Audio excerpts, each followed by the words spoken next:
अनु जी, वाकई में बहुत बड़ी मजबूरी है आरक्षण, राजनीतिक जरूरत है आरक्षण, या इस देश में अभी भी आरक्षण के लिए व्यवस्था इसलिए क्योंकि लोग उस अवसर तक पहुंच नहीं पाते हैं जिस पर उन्हें पहुंचने से वो मुख्य धारा से जुड़ सकते हैं। सबसे प्रथम आज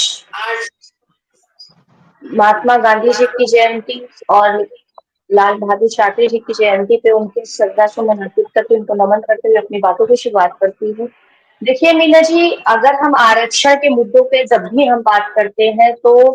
क्योंकि ये मुद्दा ही कुछ ऐसा है जहाँ पे हम कुछ ही समय में अपनी बात नहीं रख सकते, फिर भी मैं पूरा प्रयास करूंगी कि इस मुद्दे पे अपनी बातों को रख सकूं। सबसे पहली बात, जब ये आरक्षण की शुरुआत हुई थी तो ये कहा गया था कि ये आरक्षण ही इसलिए है कि हम सामाजिक और आर्थिक राजनीतिक तौर पे ऐसे वंचित समाज को मुख्य धारा से जोड़ने का प्रयास कर रहे हैं। और आज अगर हम बात करें कि ये आरक्षण क्यों जरूरी है, किस लिए जरूरी है, तो सबसे पहले तो हमें यही ना देखना होगा मीना जी कि क्या जिस उद्देश्य से इस आरक्षण को लाया गया था, क्या उस उद्देश्य की पूर्ति हो पाई है, क्या वो वंचित समाज आज उस मुख्य धारा से जुड़ पाया है। अगर हम जमीनी स्तर पे देखेंगे तो नहीं, क्योंकि आज आप देख रही हैं मीना जी जिस तरीके से भाजपा सरकार में लगातार लोगों की भर्तियों पे, चाहे वो SC ST की भर्ती हो, OBC की भर्ती हो, जिस तरीके से लगातार कुटाराघात किया जा रहा है।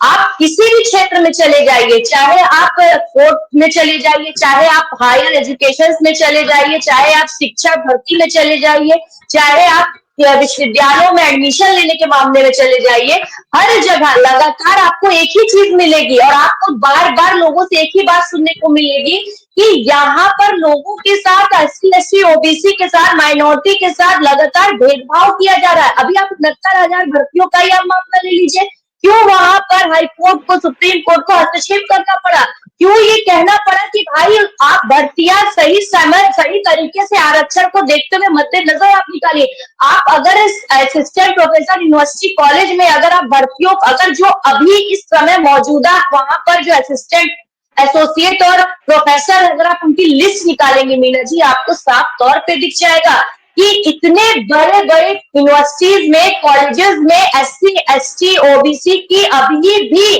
जो पदे हैं वो खाली है, उनको नहीं भरा जा रहा है, किसी न किसी कारणवश उनकी भर्तियों को रोक दिया जा रहा है। आप अभी मैं बात करूं, अभी मैं फेलोशिप की बात करती हूँ, मैं हायर एजुकेशन की बात करती हूँ, जो लगातार बहुत सुचारू रूप से कांग्रेस के टाइम में जो फेलोशिप से खासतौर पे PhD के लिए जो दी जाती थी, आफ्टर PhD PDF के लिए जो फेलोशिप दी जाती थी, वहां पर ऐसे हायर एजुकेशन में इन वंचित समाज को, चाहे SC ST OBC के जो समाज के जो बच्चे थे जो आर्थिक तौर पे कमजोर थे, उनको फेलोशिप दी जाती थी जिससे कि वो हायर एजुकेशन में अपने स्थान बना पाए। आज आप वो लिस्ट निकाल के देखिए, वो सारे फेलोशिप को लगातार रोका गया है, 10 साल से ज्यादा होने जा रहा है, वो फेलोशिप अभी भी सही सुचारू रूप से नहीं चल रही है। जो हर साल होती थी उन फेलोशिप की न्यू वहां पर लिस्ट आते थे कांग्रेस के टाइम में, वो सारी फेलोशिप को आज रोक दिया गया है। आज SC ST के लगातार उनके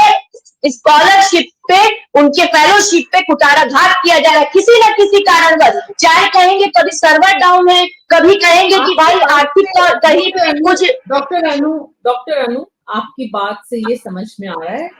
कि आरक्षण बेहद जरूरी है और बीजेपी की सरकार। बिल्कुल मीना जी, नहीं मीना जी, एक जी देखिए मीना जी, एक चीज है, जिस चीज की अगर कभी जरूरत ही नहीं होती तो शायद हमारे महापुरुष, चाहे वो बाबा साहब हो,